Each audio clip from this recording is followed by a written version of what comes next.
हाल में जो है सर जिस तरीके से जो है सर कि ये पूरा बवाल हुआ सर्वे के दौरान जो है सर अब जो है क्या कार्रवाई जो है सर की जा रही है? देखिए आज संभल में आज संभल में सुबह 7 बजे से लेकर 11 बजे तक जामा मस्जिद स्ट्रक्चर उसका सर्वे होना था कोर्ट के आदेश पर।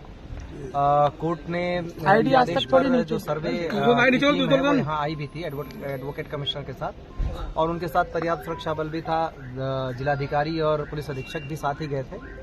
और उन सब लोगों के साथ सर्वे करने जब टीम पहुंची, शुरुआत में सब कुछ ठीक था, लगभग 2 घंटे ठीक ठाक सर्वे हुआ, कोई दिक्कत नहीं थी। उसके बाद वहां पे उसी दौरान क्राउड इकट्ठी हो गई। शुरुआत में वो लोग कुछ नारे वारे लगाने लगे, उसके बाद थोड़ी देर बाद वहां पे पथराव शुरू हो गया। पुलिस ने उन लोगों को दूर किया, हालांकि वो मस्जिद परिसर तक नहीं जाने पाए थे, पुलिस ने उनको दूर किया। और उसके बाद जब सर्वे कंप्लीट हुआ 11 बजे के थोड़ा सा बाद जब टीम निकली सर्वे करने के बाद, तो उसके बाद उन्होंने खूब पथराव करना शुरू कर दिया। 2-3 तरफ से ग्रुप थे, एक जो सामने से था, एक दाएं तरफ से, एक बाईं तरफ से, वो लगातार पथराव कर रहे थे। पुलिस ने उसके लिए बल प्रयोग किया ताकि सुरक्षित रूप से टीम को निकाला जा सके, जो सर्वे की टीम है, और आंसू गैस के गोले भी छोड़े, जो प्लास्टिक बुलेट है उसका भी इस्तेमाल किया। इस बीच में उन लोगों ने दूसरी जगह पे उनका जो ग्रुप था उसने गाड़ियां जलाना शुरू कर दिया। 3-4 गाड़ियां भी वहां पे जलाई गई, कुछ एक बाइकें भी जलाई गई हैं। उन लोगों को हटाने के लिए भी पुलिस ने फोर्स का इस्तेमाल किया। इस बीच में 2 ग्रुप आमने सामने थे, तो 3 ग्रुप बल्कि वहां पे थे 3 तरफ से। उसी बीच में गोली चली, गोली कौन से ग्रुप ने किस पे चलाई, कैसे हुआ, लेकिन उस बीच में जो गोली चली उसमें हमारे पुलिस अधीक्षक हैं, उनके पीआरओ के पैर में गोली लगी। एक डिप्टी कलेक्टर का पैर फ्रैक्चर हो गया उसी हंगामे में। एक सीओ साहब के भी छर्रे लगे हैं और करीब 15-20 जवान घायल हो गए हैं। एक कांस्टेबल के सिर में गंभीर चोट आई है।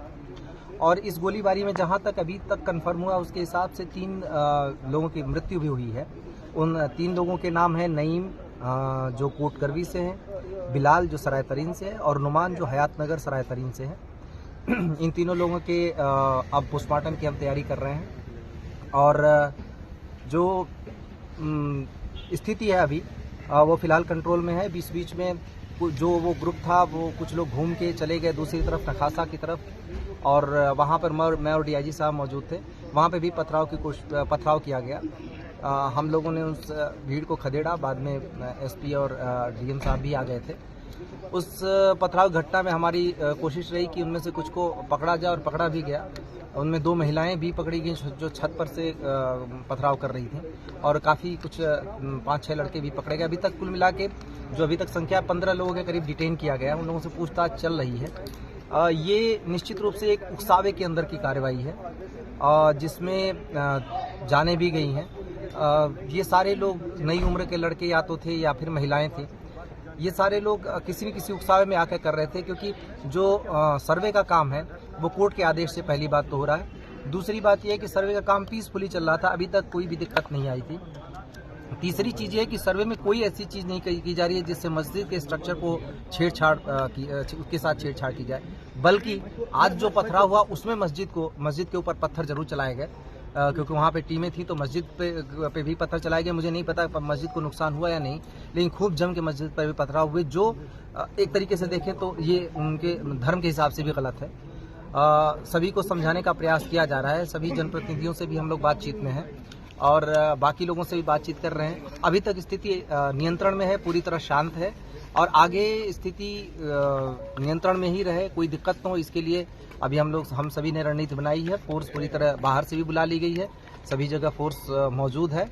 और हम किसी भी तरीके की घटना इस तरीके की अगर कोई करता है या उकसावे की जो कार्रवाई कर रहा है उसकी भी पहचान कर रहे हैं, और उसको भी हम जल्दी ही कानून के दायरे में। सर, जामा मस्जिद के अलावा सर दूसरे इलाकों में भी जो सर पथराव हुआ है? हाँ, मैंने अभी आपको बताया कि जो एक एरिया था नखासा, जहाँ पे मैं और डीआईजी साहब दोनों मौजूद थे, वहाँ पे भी हुआ, वहाँ पे खदेड़ दिया गया। वहाँ पे ऐसी कोई चीज़ तो नहीं आई कि कोई इंजरी ऐसी चीज़ हुई हमारे जवानों को ही जो पत्थर से लगा, लेकिन हमने कुछ लोगों को अरेस्ट किया। उसमें 2 महिलाएं भी थी जो छत पर से पत्थर चला रही थी, उनको भी अरेस्ट किया है, और हम उस पर आगे की कार्रवाई कर रहे हैं।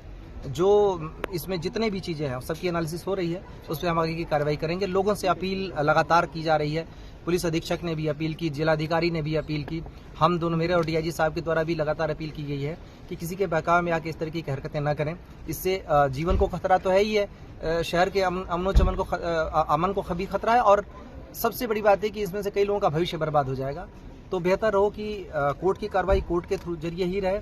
कोर्ट में अपनी बात सबको रखने का अधिकार है और मौका भी है, और कोर्ट में अपनी बात रखें, इस तरीके की हरकतों से दूर रहें। सर, जिन 3 लोगों की मौत हुई है उनमें से जो नईम का परिवार है वो ये आरोप लगा रहा है कि पुलिस की गोली लगने से उनके लड़के की मौत हुई है। देखिए, इसमें पहली बात तो ये कि वो इस बात को, जितने सारे लोग हैं वो सबकी पुलिस के पास भी वीडियोग्राफी मौजूद है।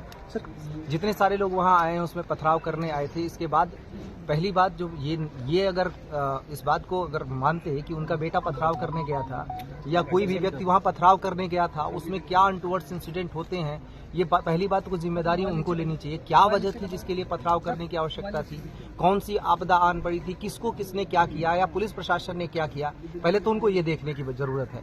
पथराव करने गए क्यों, एक। दूसरी बात यह है कि किसी ने कोई चीज नहीं देखा, साक्ष्य होंगे तो हमारे पास आएंगे, उन साक्ष्यों के आधार पर हम कार्रवाई करेंगे। मैंने जैसा आपको बताया कि 3 पक्ष आमने सामने थे, उन्होंने एक दूसरे के ऊपर क्या किया, उसमें फायरिंग हुई। अगर फायरिंग में कोई भी चीज ऐसी होती है कि पुलिस अपने पैर में गोली नहीं मार लेगी, ये सोचने की बात है। हमारे यहाँ हाथ में आप देखें कि पुलिस के टीयर गैस और जो प्लास्टिक के बुलेट थे जो भगाने के लिए अनुमन्य है, उसी के तहत कार्रवाई की जा रही थी, और मीडिया का भी पूरी रिकॉर्डिंग है। तो उसमें कोई किस आरोप लगाने से पहले ये सोचे कि, और पूछना चाहिए सबको सवाल कि उनके बच्चे, उनके परिवार वाले उस जगह पे पथराव करने क्यों जा रहे हैं, क्या वजह आ गई, क्या हो रहा है ऐसा जिसकी वजह से उन्हें पथराव करना चाहिए। तो सबसे पहले तो सवाल सोचने की ये है, कोई भी इस तरीके का इल्जाम लगाने से पहले खुद को देखे कि कोई ऐसे ही धर्म का काम करने नहीं जा रहा था, कोई पुण्य का काम करने नहीं जा रहा था, किसी की मदद करने नहीं जा रहा था, पढ़ाई करने नहीं जा रहा था, नौकरी करने नहीं जा रहा था। पूरे शहर को इन लोगों ने आग में झोंक दिया, झोंकने की कोशिश की। हाँ, हमारे सारे जो जवान हैं अपनी जान की परवाह किए बिना उसको झेल रहे हैं, देख रहे हैं। अगर ऐसा ही होता कि पुलिस को गोली मारनी